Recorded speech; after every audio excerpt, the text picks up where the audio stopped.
Hello, everyone. This is Bill Apter, and I just finished taping an episode of Count It Out with Mike and Tyler, or Tyler and Mike.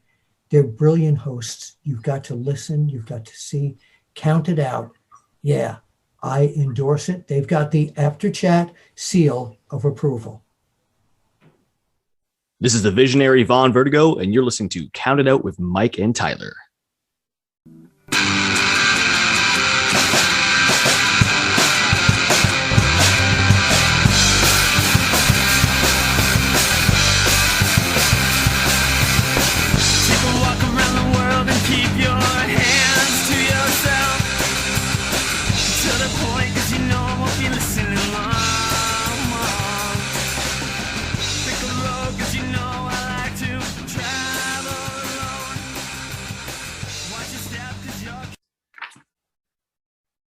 We are live, pals. Fuck, it feels weird to say that.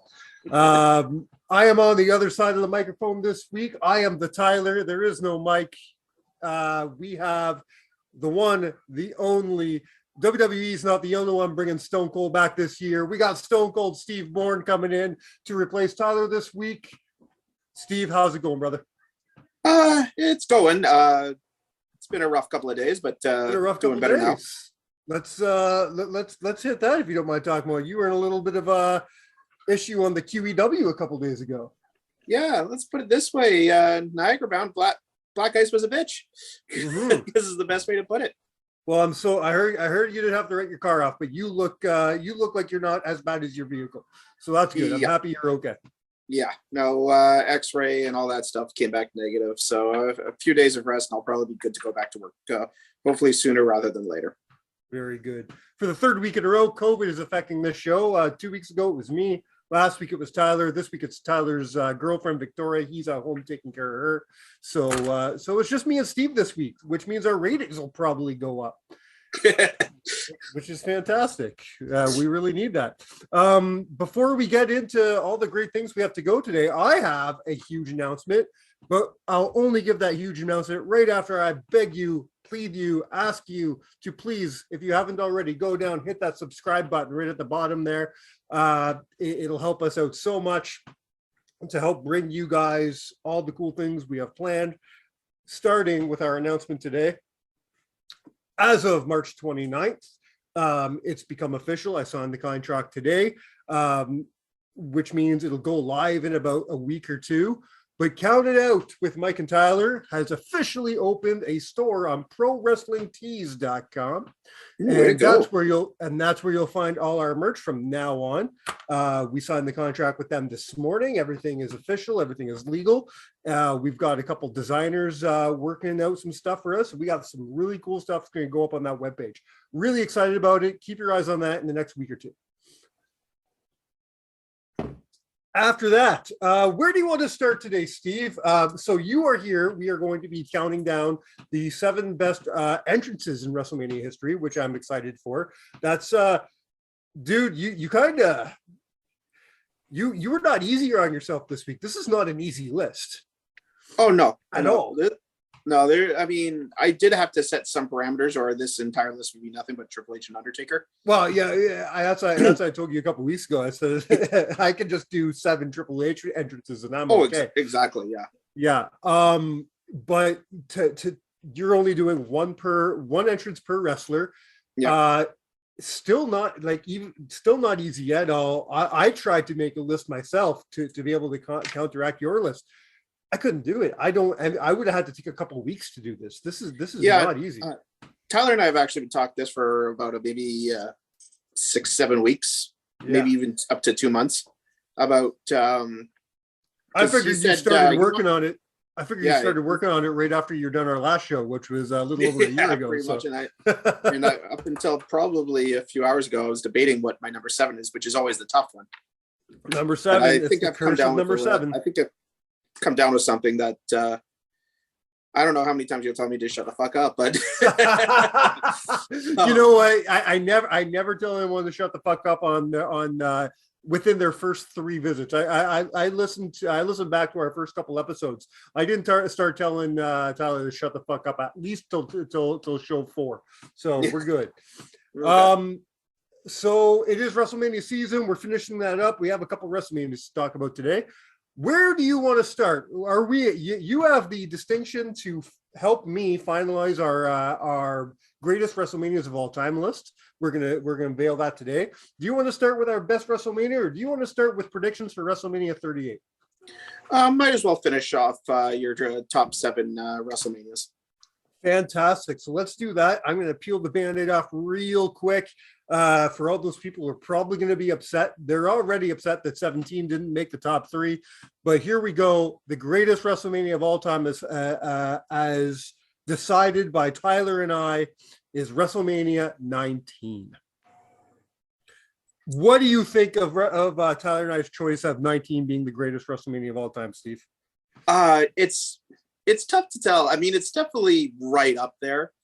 The only this is very subjective, right? Yeah, everything in wrestling is subjective. The only thing with Mania 19 that there was a couple of things.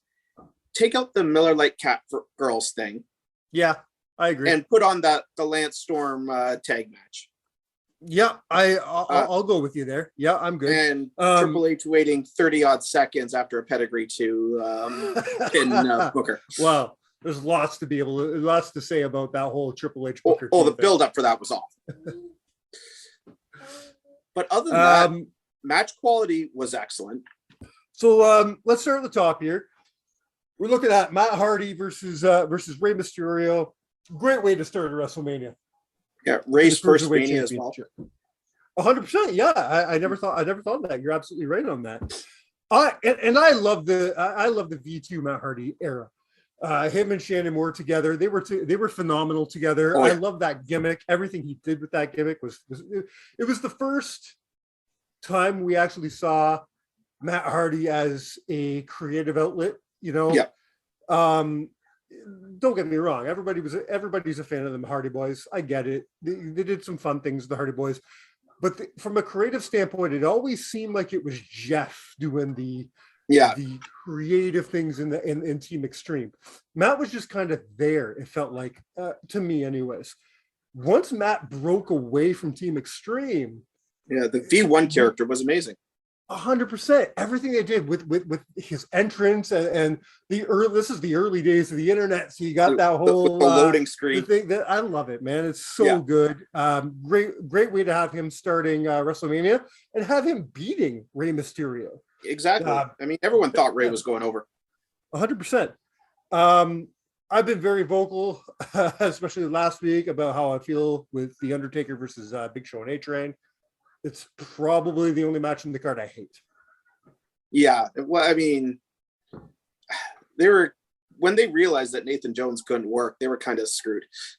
Yeah. And it's kind of on them. They should have figured that out a long time ago. Exactly. But it's got to say something to a guy like Nathan Jones. When they, look at all the celebrities and one-time guys have been on WrestleMania. None of them have been pulled off.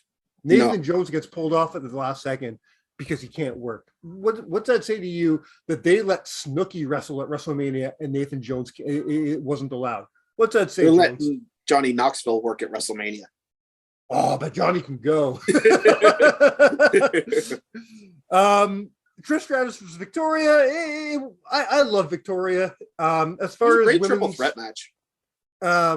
Because Jazz was in there. Thank you. I always forget Jazz was involved in that match because I love Victoria so much. I have to admit that as far as we're still in the era of, let's call it attitude era women's wrestling. You know what I mean? This is piss break wrestling. This wasn't a piss break for me. You put Victoria at WrestleMania, and I'm going to watch that match. Yeah, no, that was, I mean, for a women's match at WrestleMania, it was probably one of the best ones up until that point, probably the best one. Up until that point, yeah, I agree with you. I mean, even the one at 18 in Toronto wasn't bad, but this one was definitely better. But this one was definitely superior. Speaking of best, one of my favorite tag team matches of all time, or in WrestleMania history, happen right now. You have the world's greatest tag team, Team Angle, taking on Chris Benoit and Rhino and the Los Guerreros. Very fun triple threat tag team match. Could have been a car crash. Could have been horrible because tag team triple threats don't always work. But all these guys are just fucking pros, and they really know how to work. And considering Benoit and Rhino weren't really a tag team either. No, they weren't. Yeah, and it feels weird, even 20 years later, to be talking about putting them together. But it worked. It really did work. For that time, it worked. Yeah, and it was to give Benoit something to do. Which is funny because only a year later he's in the main event. Exactly. Yeah. It shows the difference a year can make, especially when you're running TV every week. Speaking about time, the difference a year can make. Look at the difference 5 years can make. This is Shawn Michaels' first WrestleMania back since WrestleMania 14. Nobody knew what to expect when he came back in the previous summer. Everybody thought he'd be doing that thing with Triple H, is one off, and that's what he thought again. Too. Exactly. And we end up getting one of the greatest matches in WrestleMania, taking on one of the era's best in Chris Jericho.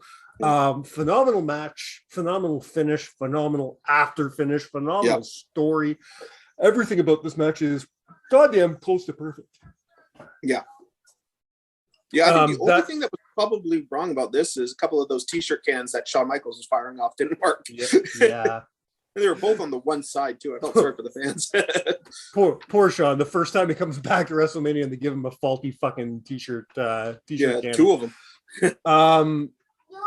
It's probably one of my favorite WrestleMania moments of all time. That moment of Shawn sliding down Chris's body after the betrayal after the low blow. Gotta love that.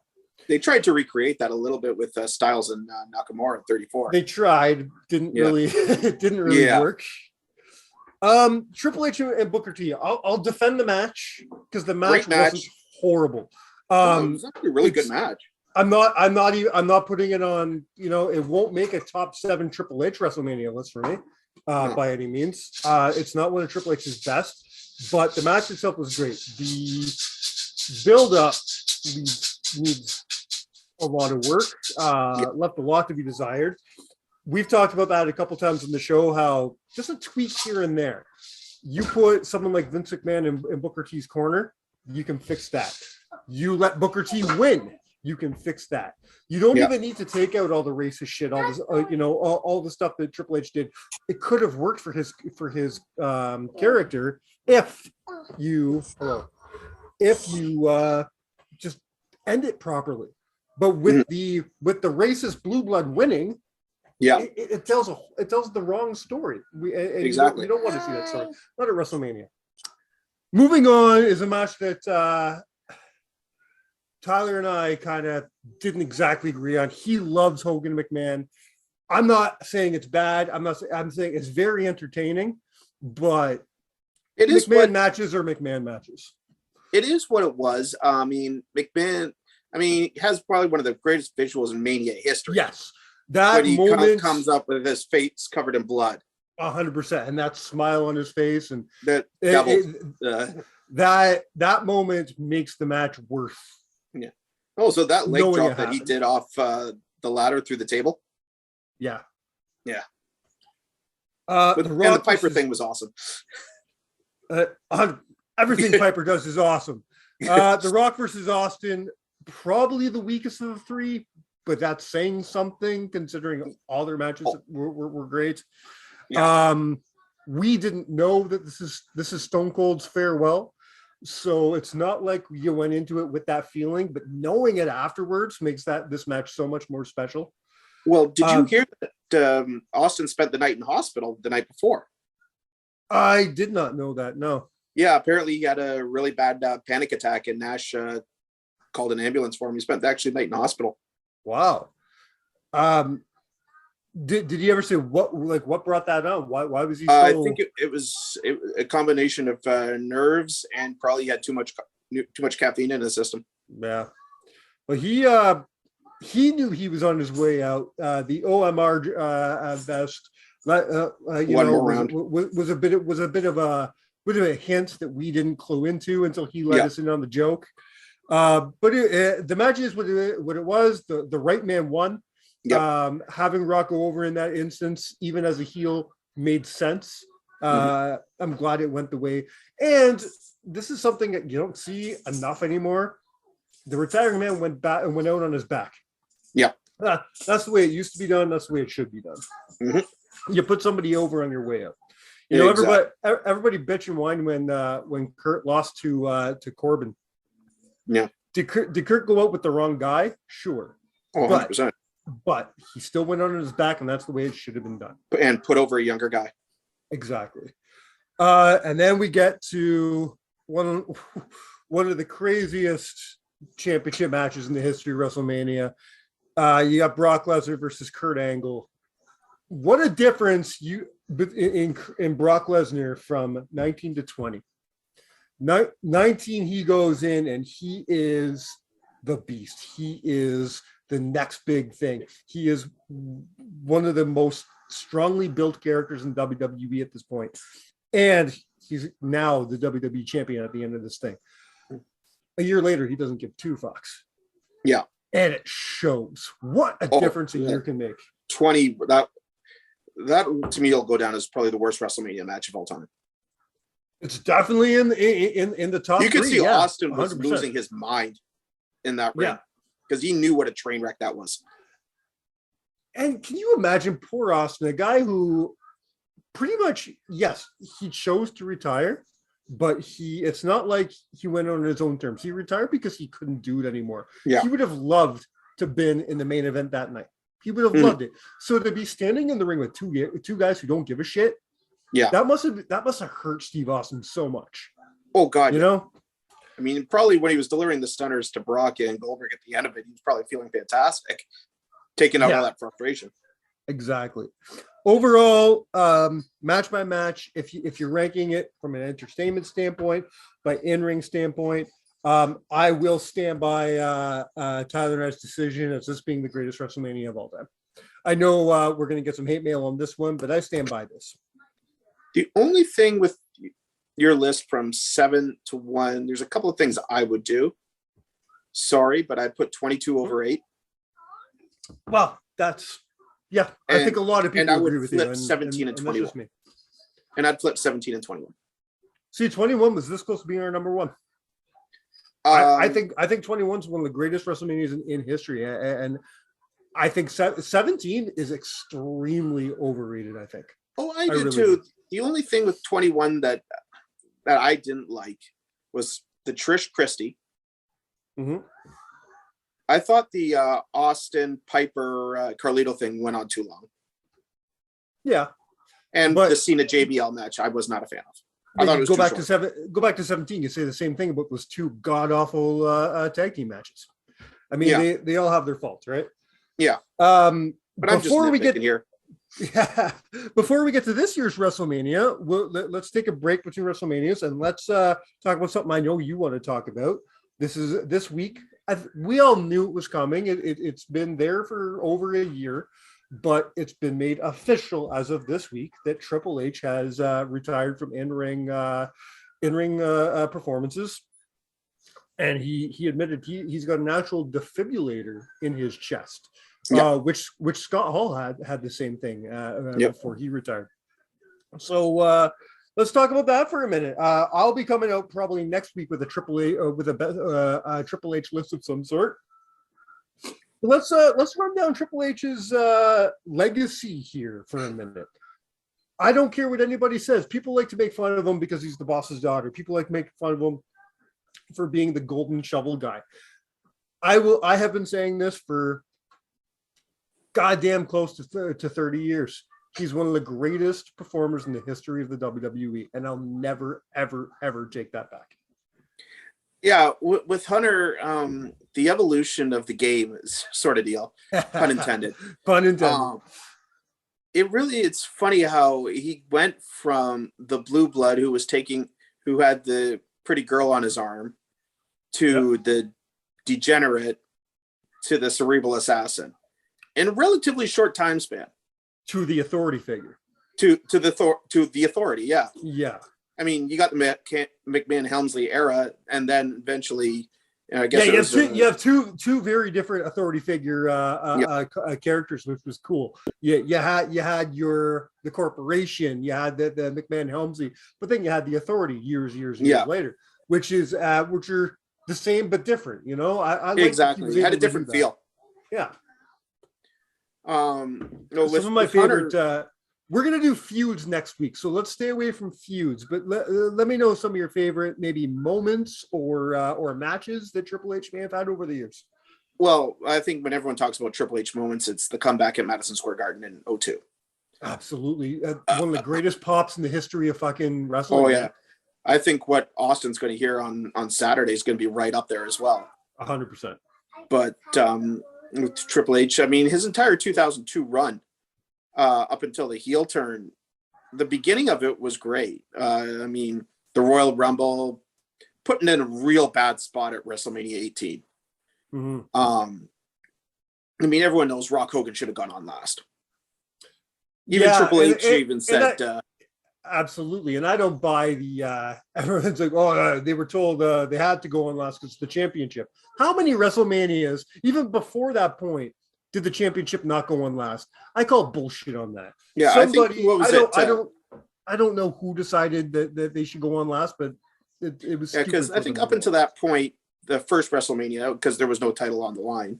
Yeah. And then WrestleMania 11, I think those were the 8 as well. So 8? three of the first 11. So it had happened. Yeah. More than once. And then afterwards it happened several times. Yeah. So I call bullshit. I there's no way Vince McMahon says you have to go on. You have to go on because of that fact. There's other factors. Something I don't know if somebody had it out for Triple H and Chris Jericho that night, but it was a dumb decision to put them on last. Yeah. I mean, there's actually a really funny story Triple H has said at 25 when him and Randy are getting ready and they see Taker and Shawn tearing the house down. He's lacing up his boots, and it was just after Shawn kicked out of the tombstone. He goes, "Hey, Randy, we're fucked." Yep. And he knew it. And that's why I think people complain about that match. I'm going to be honest with you. I'm one of the rare people who enjoy that match. I loved everything about that. I love their build. I love their feud. And I love that match. I think it's a great match. I mean, Stephanie took an RKO almost better than anybody. Stephanie's a whole different conversation too. I remember watching that with a bunch of friends at a potluck dinner we held, and all my friends were out of it by then. They were burnt out. They didn't care about it because we just watched Shawn and Taker. As a Triple H fan, Triple H has always been one of my top 5 favorite wrestlers of all time. So as a Triple H fan, I was in. I was still invested. I think that match, you need to be a Triple H fan to understand it and to respect it. If you're not a Triple H fan, I think it just gets lost on you. Yeah, I mean, I felt sorry for Cena, Edge, Big Show because they had to go on right after Taker and Shawn. Fucking garbage. I'm not a fan, and I've been very vocal about this on the show. I'm not a fan of triple threat matches at Mania. There's very few. WrestleMania 20 is one of them that can actually hold up and do it.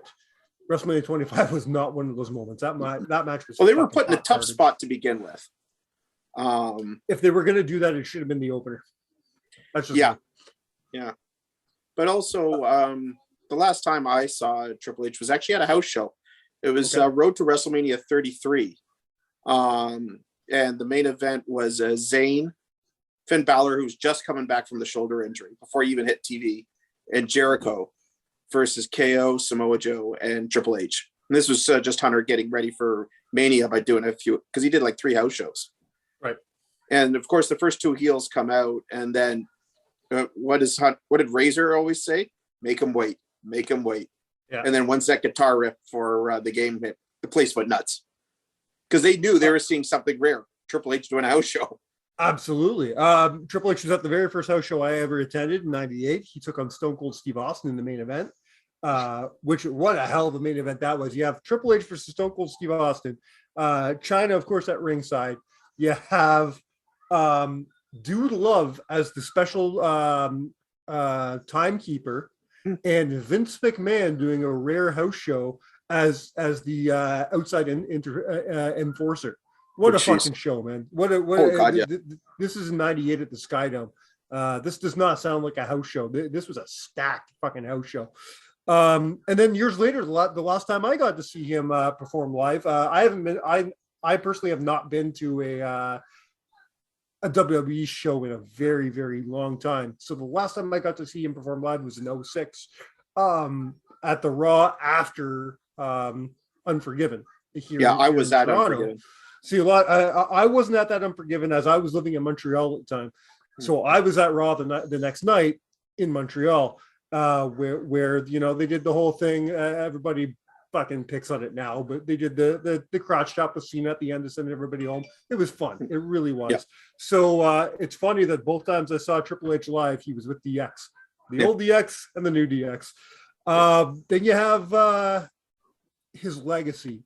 The last WWE show that I was able to attend was TakeOver Toronto 2019. I was there too. I went to two shows that weekend. While he was not on camera, he was not part of the show. Triple H had a big part in NXT at that point in time. NXT in those years up until let's say pre-pandemic, up until the pandemic, NXT had the best product going. In wrestling. And hard to argue. Even if you're an AEW fan, AEW hadn't really gotten there yet. No. And it was way better than anything Raw or SmackDown was doing. Impact hadn't gotten that incline yet. They had the best product in wrestling for, I'd say, a good 3 or 4 years. And we have Triple H among a couple others, but especially Triple H to thank for that. Triple H, Matt Bloom, Sean, William Regal, Dusty Rhodes, but Road Dogg, but especially Triple H. Yeah, he was the head of it. That was his baby. That was his. It's disgusting to see what happened when he went off with his heart attack, and all of a sudden they just ripped that fucking thing apart. And now it's not the same. But I think that's his legacy. His legacy is going to be seeing Roman Reigns in the main event this weekend. Seth Rollins doing everything Seth Rollins does. All the NXT alumnus who are now successful. That's Triple H's legacy, I think, because he and that show when he announced his retirement, like how many people came out? Nobody came out going except for fucking Ryback. Nobody came out with shit to say. It was like so many people came up with this outpouring of love for this man's career. It really shows how many careers the Triple H has touched. Yeah. Triple H, Paul Levesque, whatever you want to call him, he'll be another two-timer because he's into the Hall of Fame because he's already in with DX. He'll have his own. Yes. He might even actually be a triple if they put in Evolution. They're gonna have to get back on track with Ric Flair to do that, but I can see it happening for sure. Yeah. I mean, they're after the Steiner Brothers announcement, this is going to be the smallest Hall of Fame class they've ever done. Well, I'm wondering if they're still got one more to go. I don't know. I guess it's too late to announce one. It's too late because Friday's the show. But they can still, always do it. Yeah, I know. I've actually seen. It wouldn't be the first time they made a big announcement on like Twitter or something, right? I'm a little upset because I was excited, man. There was a big rumor that Sid was going in this year, so I was very excited about that. And it looks like it's not happening. Yeah, no, I've seen the Hall of Fame shirt, and it looks like Steiners are the last announcement. Well, that's unfortunate, but I think there's a good reason behind it. USA is only giving them 90 minutes. Yeah. They also don't want to limit. It's not on the network. No, it's it might be eventually, but they're not doing the. You know how normally it's like, hey, we're going to give you 90 minutes on TV, and then we'll give you a full 3 hours on the network. They're not doing that this year. They are limiting the show to 90 minutes. Is it going to be on Canadian television? Which is why they're just throwing it together with a fucking SmackDown. Yeah, is it going to be on Canadian television? That I cannot tell you. Okay. I have no idea. I really don't know. My interest in it this year has waned. I want to see Scott Steiner's speech after the last year's Hall of Fame is one of the biggest pieces of shit I've ever seen in my life. Oh, Hall of Fame, the Thunderdome was awful. So after that, my care has gone away. I'm very excited to see the Undertaker finally go in, but other than that, like Sharmell does nothing for me at all.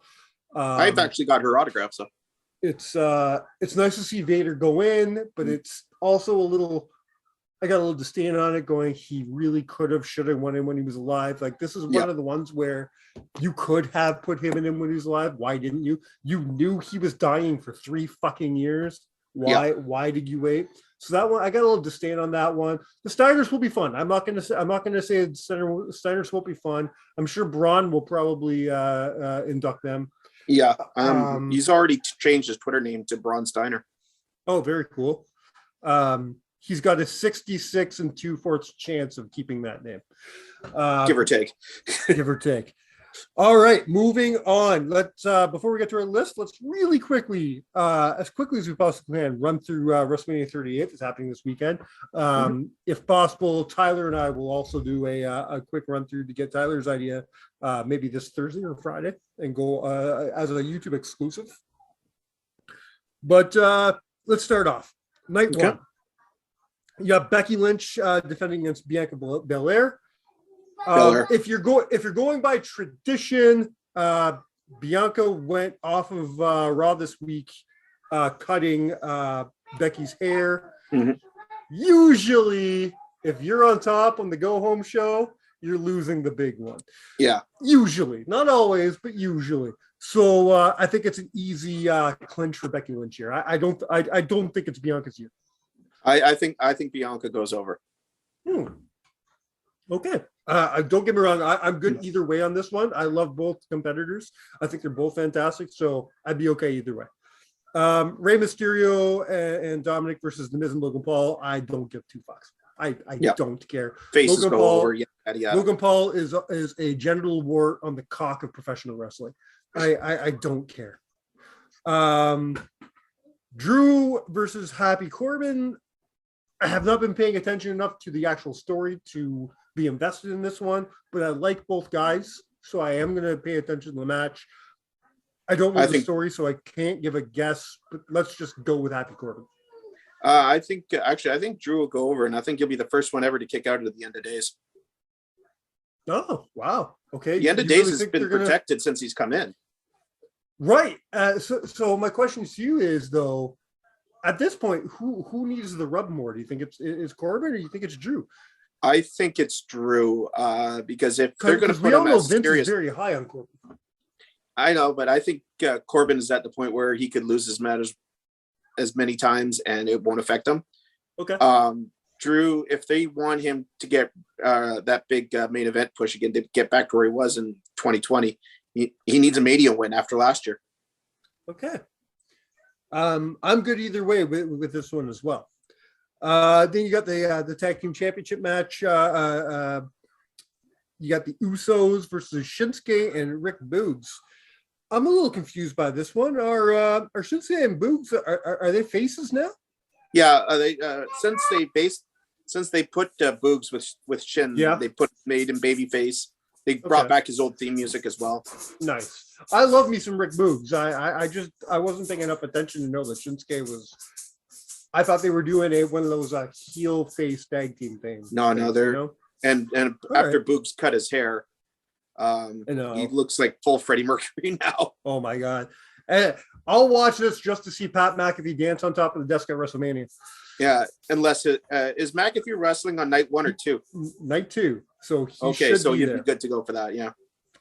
Then we got the New Day taking on Sheamus and Ridge Holland with Butch in their corner. Okay.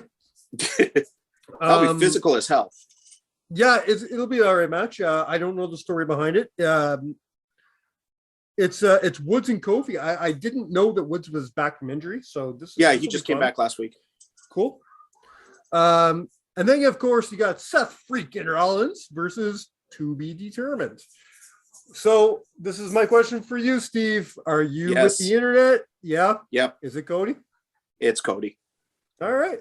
I'm not gonna say you're right or wrong. I mean, there's a lot of talk that Cody's gonna be debuting on the night after. I think that's when he speaks, but I think that's his Okay. first match. Okay. I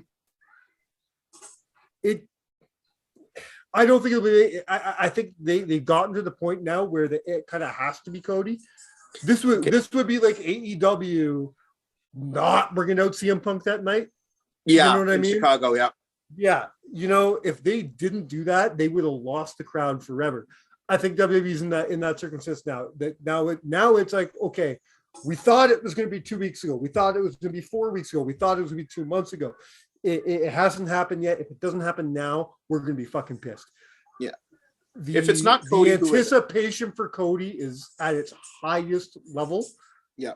If you don't bring him in this Saturday, don't bring him in at all. Yeah. If it was, I was just figuring if it wasn't going to be that Raw in Jacksonville, they're waiting to Mania. That was my line of thinking. Yeah. But I think you'll see full American Nightmare Cody Rhodes. Are you surprised they didn't bring him out prior to push the match? Are you surprised that they're going to debut the Secret at WrestleMania? No. I mean, with Steve Austin and other things going on, I think we have enough things to buy the pay-per-view for. Yeah, you don't need to put Cody out there and say, hey, Cody's going to be there. If you didn't have Steve Austin, if you didn't have a couple things, then maybe you would have to have Cody or even announced. Ronda. Well, which brings me up to the last match or not the last match, but the last match scheduled for this night. Charlotte versus Ronda. You got to think Ronda's going over on this one. Oh God, yeah. If she doesn't, then she's gone again. Then you won't see her. Then you won't see her. They brought her in just to hype WrestleMania because the backstage rumors is that her morale is very down. That she just doesn't want to be there. Well, you can buy it in her face that she's not happy being a babyface. She's a natural heel. 100%. And I wouldn't even mind a double switch at Mania if it's possible. Well, this should have been, that's what this should have been all along. Charlotte, there's no reason for Charlotte to be the heel in this match. No. Charlotte could have gone over as a face. Moving on to night 2. Yes. The end of the first night, it's they already said the main event for the first night is going to be Austin KO. Okay, well that's not on Wikipedia, but wait, the end they're going to close it with that? That's what they're teasing right now. That's fucking stupid. Yeah, that's fucking stupid. Listen, I'm all about this thing happening, okay, and I'm really glad it's not a match. I'm glad it's him as a guest on the KO show. But to end the night with that, I'm not a fan of that. You end the night with a match. Who knows? This might turn into one match. This might even turn. Nah, I don't think they bring down a ref or something like that. Just Austin hits a stunner. I don't want to see Stone Cold Steve Austin go for 15 minutes. And if that's not what we're going to get, then it shouldn't be a match. Yeah. This should be one of two things. This should be a very quick. One of the greatest promos we ever see from these two guys, and then a stunner, or, and I'm not against this idea at all, you see KO walking away after stunning Steve Austin. Imagine the motherfucking heat this guy will get if he's the one that walks away. He'd be lucky if he made it to the back in one piece. Stone Cold Steve Austin is the one laying in that ring on his back at the end of this segment. KO would go down as one of the biggest heels in the history of this fucking business. And I'm all about that. I know a lot of people are going to be like, you can't do that at WrestleMania. You can't do that with his return. You know what? Fuck that. You can't. I think you can. And if anyone's going to do it, it can be KO. Yeah. It wouldn't work with a lot of guys. Like almost anybody else in this situation, it wouldn't work for. KO, Owens can do this. That troll job in Chicago a couple of weeks ago was absolutely outstanding. That opening to Raw. Yeah. With the music hit. One of the greatest. I mean, it pisses me off that so many people are like, he's a genius. How did he come up with this shit? I'm like, it's not original. He watched Shawn Michaels in 05. I don't know. I was going to say also Paul Heyman in 2014 in Chicago comes out to Punk's music. It was the last time we heard Cult of Personality in WWE. Or you can put Paul Heyman again when he came out dressed up like Paul Bear. Yep. Moving on to night 2, we got Queen Zelina and Carmella taking on Sasha Banks and Naomi, Rhea Ripley and Liv Morgan, and Natalya and Shayna Baszler. Wow, do I not care about this? I'm not a fan. I'm not a fan of 4-way tag matches. So, but there's a lot of talent in this match. And that's what I think could save it. Is there's a lot of good in-ring work potentially in this. If I had to make a pick, I'm a big fan of Natalya and Shayna, so I'm going to go there. I'm a Liv Morgan fan, so I'm going to think Liv and Rhea. Very good. You got Johnny and Sami. I love me some Sami Zayn. He's one of the most entertaining parts of WWE these days. Not just because he's from Montreal. And not just because he's from Montreal, not just because he's an ROH legend, but because he's so entertaining, man. He's so good. I'm glad he re-signed the long-term deal. Me too. And you know what? If anyone's going to make a match with Johnny Knoxville entertaining, it's going to be Sami. Yeah, he'll turn chicken shit into chicken salad easily. The stuff that they've been doing on Twitter is fucking hilarious. Did you actually get Sammy's number and try to call him or something like that? No, I didn't. No, not me. No, I thought personally that's kind of crossing the line a little bit, but that's But I also think there was all set. I think it was a special number. Oh yeah, it was agreed between the two of them. But I also don't think that it was Sammy's number. I think WWE. Oh, it was because I know somebody who tried it. Yes. But what I'm saying is WWE bought Sami a new phone with this number and said, "Okay, take this phone. This is going to be the phone that we're going to give the number out for." I don't think it was Sammy's actual number. Probably not. It was a number. It was a number that was to be used for a few days until he changed his number. Yeah. But that's what I think, which is still it's very entertaining. So apparently this match, it's going to be like very Jackass style from what I've heard. Is there will be like Jackass. It's supposed to be no DQ and there's going to be like Jackass traps around the ring and stuff like that. It's going to be fun, I think. I think this will open night 2. I'm a big Jackass fan, so I'm looking forward. I think it'll be fun. Speaking of looking forward to things, man, the WrestleMania debut of Pat McAfee. Oh, I'm so looking forward to this. I'm into this, man. I love McAfee. I really do. If we were having this discussion a year ago, I'd be saying very different things. I wasn't a fan of McAfee when he came in. I thought he was just this former football player, didn't know his head from his ass when it came to professional wrestling, who had this fucking ego on him, who comes to WrestleMania with fucking shorts on. Like, I did not like this fucking guy. Man, I couldn't stand him at first. The last year, I have gotten into him on 2 different levels. As a commentator, I think he's probably the best commentator WWE has. And then, because in the last year, I have personally become a football fan. I was never a football fan before. I became a football fan this year. So I've been listening to Pat's podcast on a regular basis. Yeah. The guy's entertaining as shit. I love him. Oh, yeah. No, the guys he has with him is 3 or 4 guys he has with him in the studio. No, they're very entertaining. Yes. Also, his match with Adam Cole blew me away. Absolutely. That's where I started to respect him, saying, okay, you know what? Maybe he is paying his dues. And then his commentary work just started getting better and better and better. The stuff he was doing with Shinsuke was just so entertaining. Oh, yeah. Especially with getting Michael Cole involved, like dancing on Cole's head. Exactly. And stuff like that. And then, of course, his podcast with Vince McMahon, which is one of the greatest hour of podcasting I've ever listened to. I think it's the best interview Vince has ever done.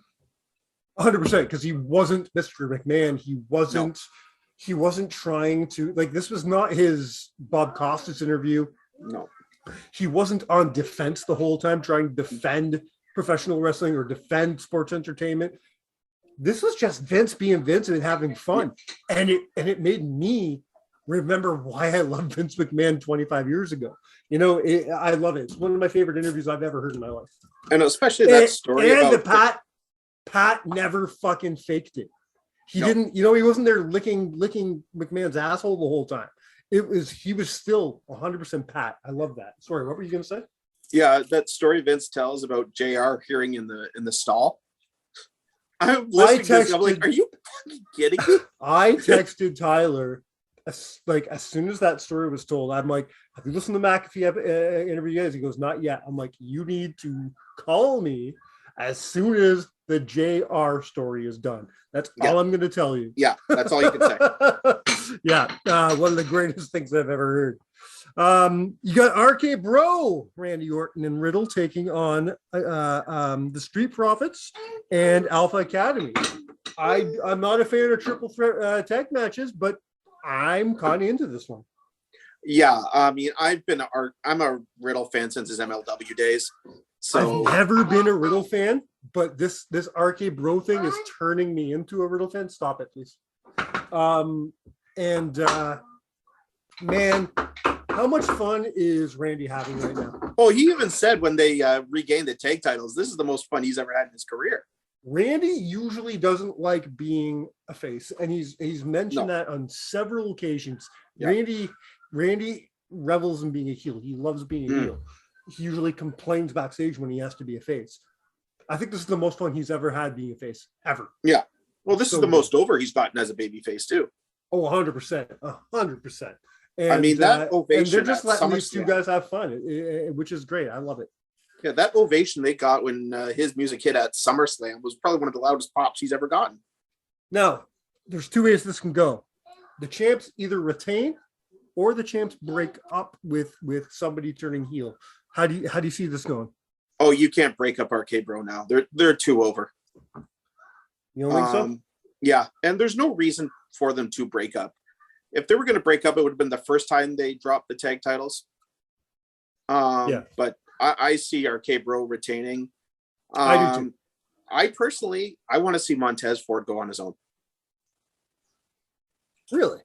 Yeah, I think I think the Street Profits still have a lot of gas left in that tank. I'm not sure. Yeah, I think personally, I think if any of these three teams were to break up, for me, it'd be Alpha Academy, because I think they need each other.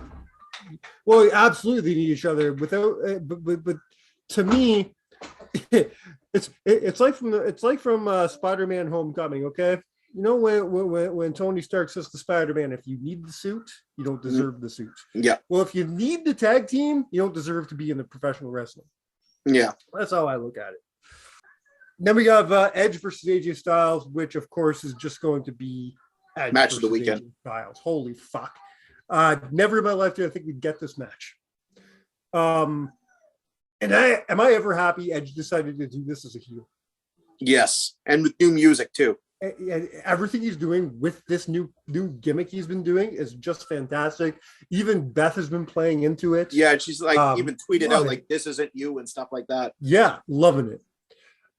This match just got signed last night on Raw, and I'm here for it, man. The return of Bobby Lashley, a face Bobby Lashley, which I'm all about. I'm cool with a face Bobby Lashley taking on Omos, which, you know what?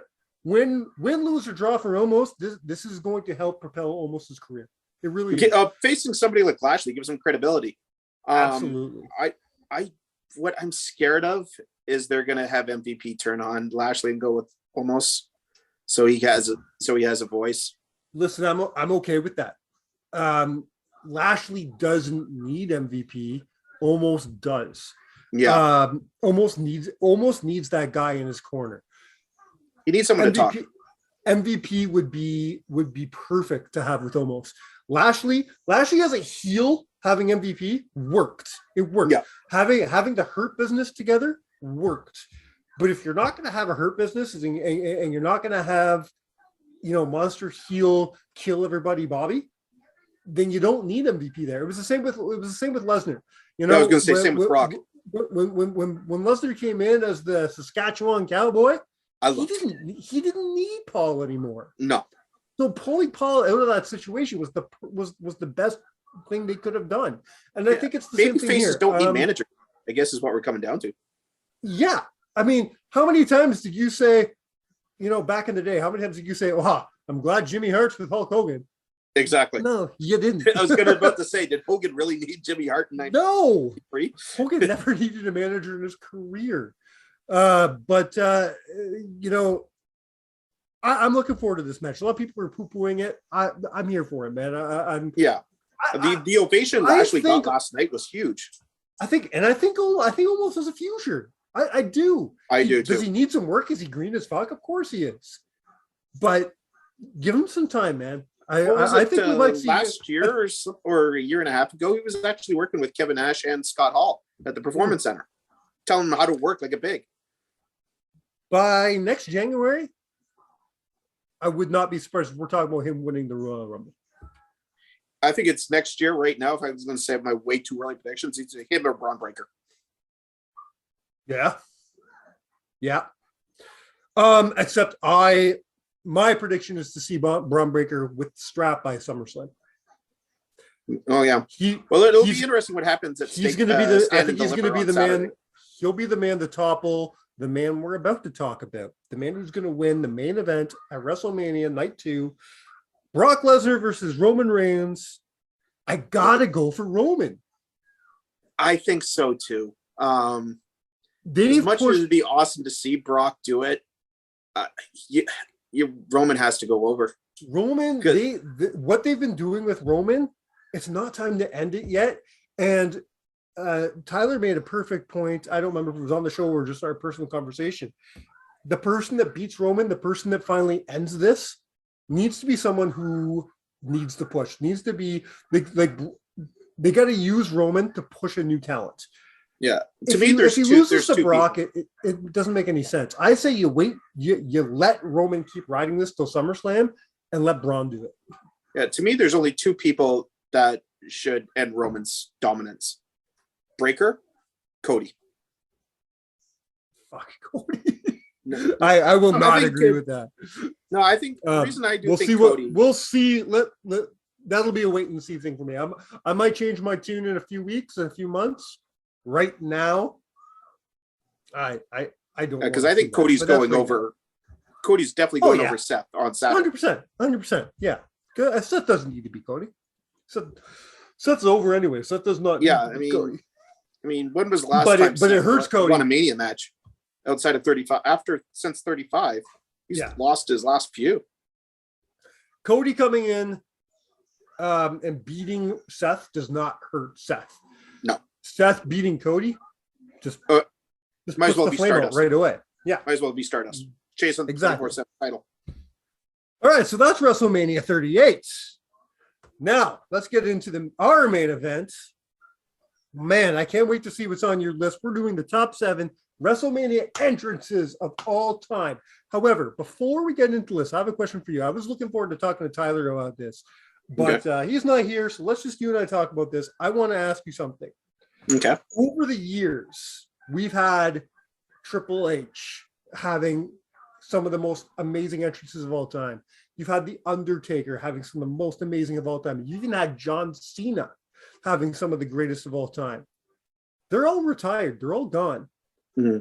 Who's that next guy? Who's that next guy that you're going to be like every year? You're like, what's he going to do this year? We don't have somebody like that right now. I'm guessing, my guess is Seth Rollins. Who's your guy? Charlotte. Interesting. And I'll describe later on. Okay. All right. I like that. I like that a lot. Okay, let's rip the Band-Aid off, buddy. Let's just do this. Your top 7 entrances in WrestleMania history. Number 7, go. Hardy Boys, WrestleMania 33. You did it. All right. I didn't know what your number 7 was going to be. Debating about it, and then talking to Tyler, he put me over the top. Tyler, I guarantee Tyler's listening to this and probably in his car or something right now. He probably swerved off the road screaming, yes! He was so afraid you weren't going to put this on the list. I'm going to be honest with you, man. I did. Until Tyler, well, it wasn't on mine either. It wasn't even on my breakdown list of 20. Until he mentioned it to me, it didn't even come to mind.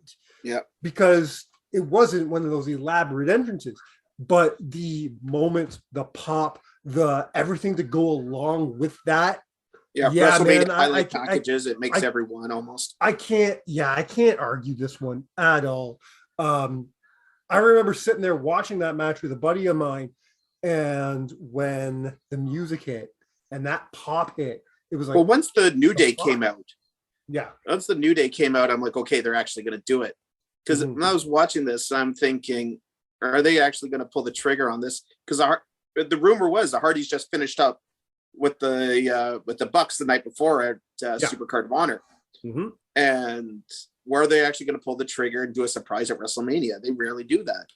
And I then did when not New Day expect came this. out, I had a feeling it's like, okay, we're going to see him, and that crowd reaction was insane. Yeah. Yeah, they don't usually like doing, they're all for surprise, but they don't like usually doing something so quickly. Like when you've already been with a different company, they don't like bringing in right away. So I was surprised, just like the rest of that crowd. What a fucking pop. Well, I actually just watched it yesterday, and there was some people, you could hear the delete chants before they came out. Yeah. But you're also thinking there's no way.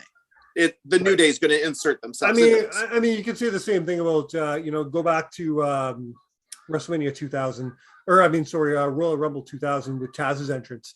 I was surprised. We want Taz 99% of the people are surprised, but you look out in the crowd and you see a bunch of Taz signs. So, or Jericho. There's always and Jericho too. I say here 30 years later, going, how the fuck did they know? Yeah, there was no fucking Google and shit. Did they see him walk in the building that night? The only thing I can think is like,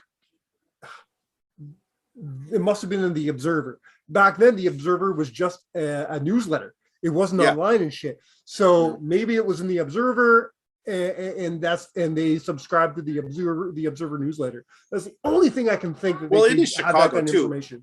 It was Chicago too. It was a smart crowd. Exactly. So, and it's the same thing here. You don't get these surprises often. You don't get these surprises that are like, even Cody, I'd say it's not that big a surprise because we're expecting it. Yeah. The Hardys, that was a surprise. No. Yeah, exactly.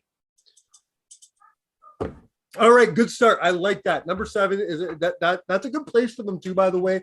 Yeah. Because the reason why it was a great entrance was because of the surprise factor. You take that away, and it's just another Hardy boy. Hardy entrance, yeah.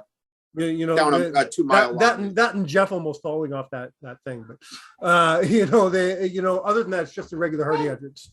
What is your number 6? Number 6, going to WrestleMania 34.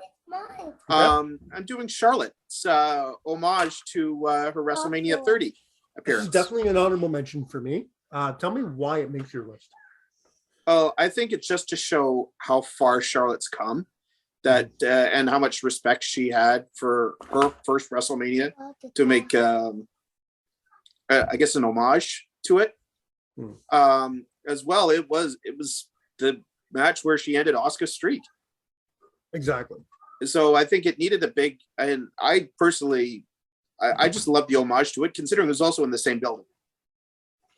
I got to see what else is on your list and see the things that you left off before I decide how I feel about this being on here. Is it a great entrance? 1000%. I do agree with you. It definitely was. It didn't make my 7, so I'm going to hold judgment until I hear the rest of your list. Speaking of which, what's your number 5? We're going back to the Superdome, but 4 years earlier. We're going Bray Wyatt. Yeah. Okay. Yeah. This is the dancer, and then the I guess it's pandemic doctor masks. Yeah. Playing Bray Wyatt with Mark Kozer playing live. Yeah. What's his name? Tyler. What's his name? He runs this show.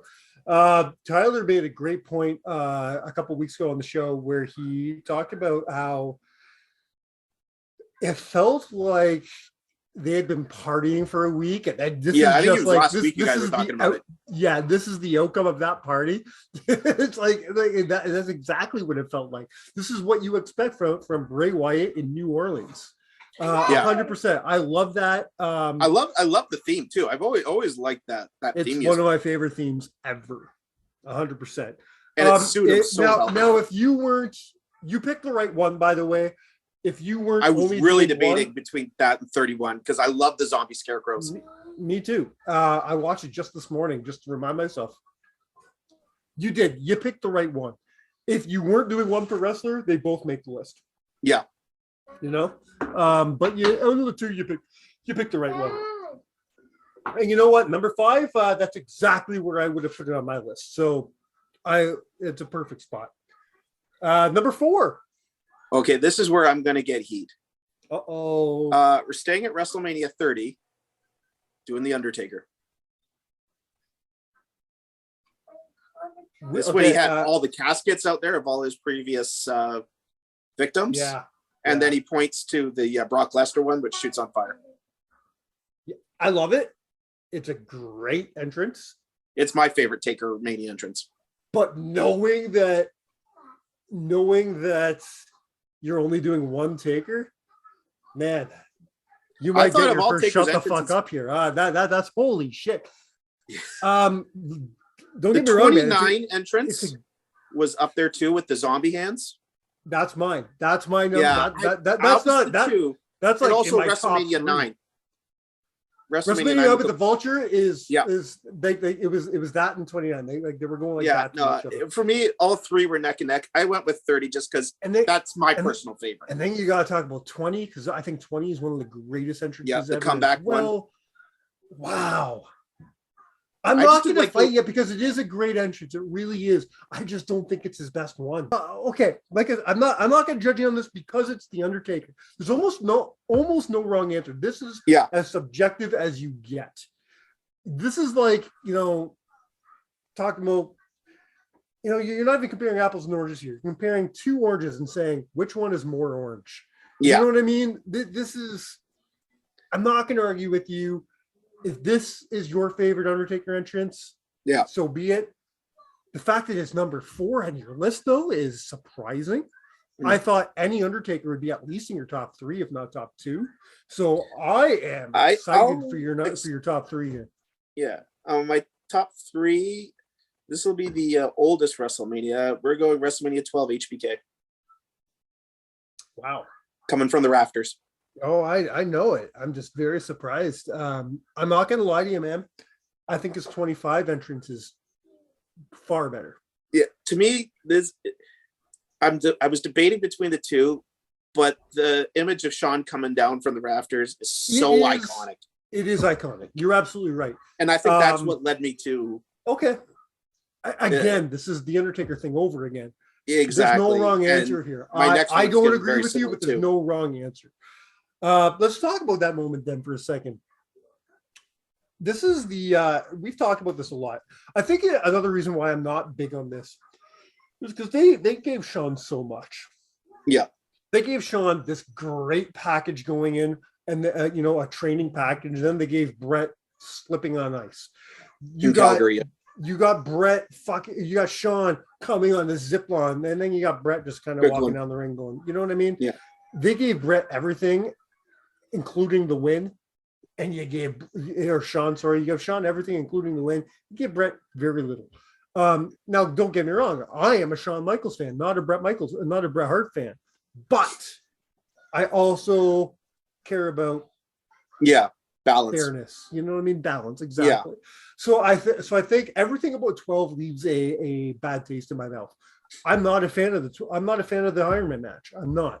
It doesn't hold up. I'm not a fan of the build-up. I'm not a fan of a lot of things, especially you got Shawn afterwards telling them to get the fuck out of his ring.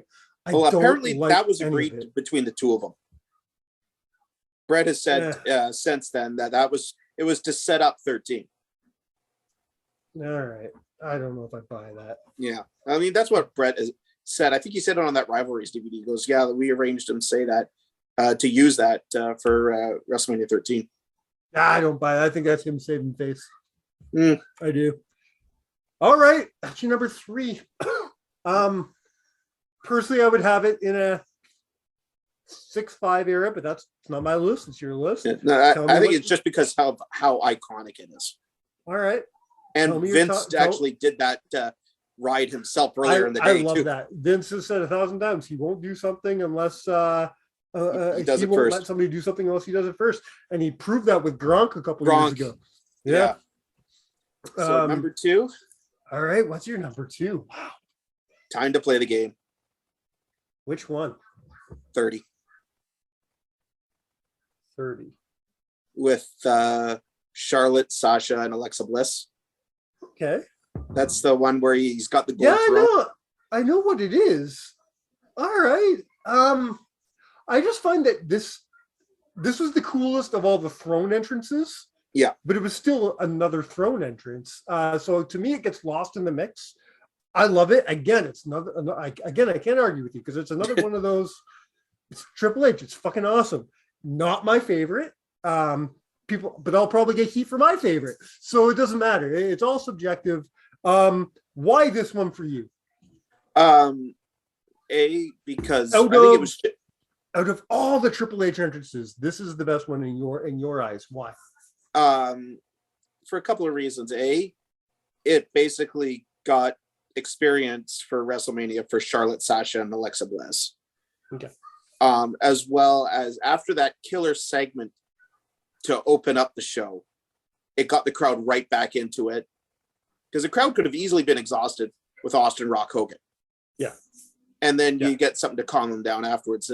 I thought this entrance was absolutely perfect, with Stephanie in the ring as well.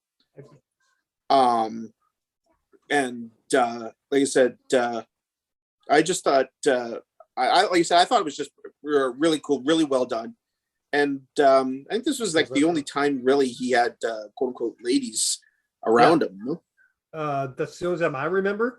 Yeah. Even as like his first one or two WrestleManias as the Blue Blood, he didn't even have them. Yeah. Okay. All right. Wow. What could possibly be your number one? I am stumped. I don't number know what one your with a could be. tank. Rusev's your number one. Yes. Wow. Like, don't get me wrong. This deserves to be on the list. It deserves to be high on the list. But you're number one. I guarantee Tyler is back there fucking. He's probably happy. I don't think it's number one, but I do think it's like a top three. So I'm with you. To me, when you come in on a freaking tank, especially when 10 minutes earlier, you just fuck your wife in that tank. Seriously? Do you not know that story? No. Oh yeah, Rusev's gone on record several times, and Lana's backed him up, saying that right before they went out, they did it in the tank. Yeah, that's awesome. That story pretty better. funny, right? Well, also funny story is those guys holding the Russian flag. They were the same guys who played Bray Wyatt's zombie scarecrows later on that night. That makes sense. And if I'm not mistaken, because that's 31, right? Yeah, it's in Santa Clara. Yeah, because I think a lot of them were repeating themselves. So a lot of the guys that were involved in Sting's entrance were also involved in those entrances as well. They just kept repeating the same guys, which they got paid a lot of money to do that shit. I remember reading about there was a casting call for to play Russian soldiers and scarecrows.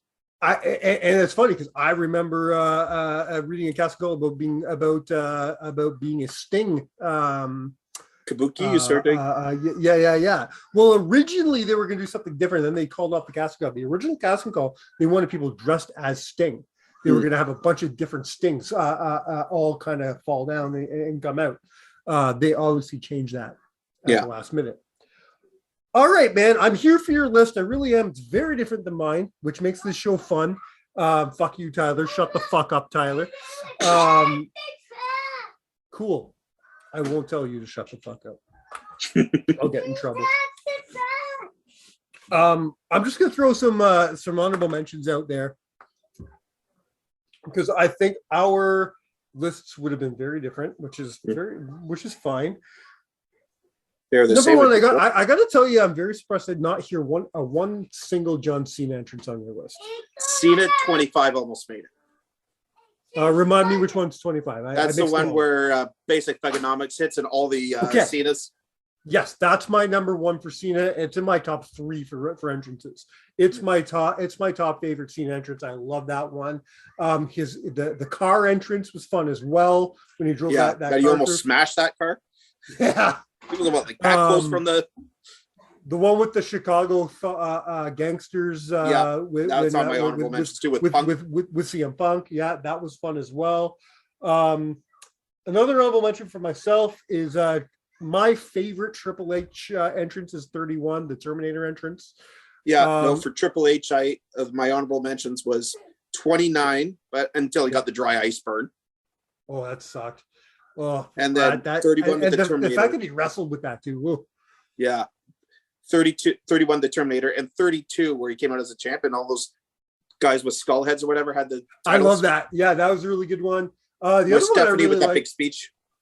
Yeah, that was fantastic. That was a great speech. The other one I really love is, I can't remember the year, but when he smashed the mirror with the that was 25. Was that 25? Love that. The Terminator one for me is my favorite, just because I am a massive fan of the Terminator franchise. It's one of my favorite action film franchises of all time. So to have seen that was a favorite WrestleMania of mine, just because the WrestleMania logo was the Terminator font, and Arnold did that cool thing, and all those Terminators come out. It was so fun for a fan. It's probably why it's my favorite. Well, I already mentioned Sean at 25. Both of Bray's. The Rock, when he did the flamethrower thing, I thought was a lot of fun. Yeah, I really didn't even think about that because it wasn't really for a real match or an advertised match. Again, we should have talked about this in the beginning of your list, because I have 3 with a question mark, because I didn't know your criteria. Did it have to be for a wrestling match? Because there are some entrances that have nothing to do with wrestling matches that could go on a list. My next one for sure, WrestleMania 9, Bobby Heenan on the camel. Come on. Yeah. No, I didn't. I was just thinking matches. Okay, my 3, and I'll just throw them out really quick. My 3 that have nothing to do with WrestleMania with wrestling matches: The Rock with the flamethrower, Heenan with the camel, and then of course Stone Cold Steve Austin the night after he was inducted in the Hall of Fame when he comes out on the ATV. That was fucking great. Yeah. Let me see if I missed any here. I'm really bad with years, so I'm not even going to mention the years. What's their name? The New Day, when they came out in the giant Boobios box. Oh, 32 Dallas. Yeah, that was fun. JBL at 21 when he came out. Yeah, that was on my honorable mentions list with the money. Yep. Ric Flair the night of his last match. 24. It's on my honorable mentions. Yep. Mm-hmm. Steve Austin at WrestleMania 13. Yeah, Austin. I've got Austin 13 on mine.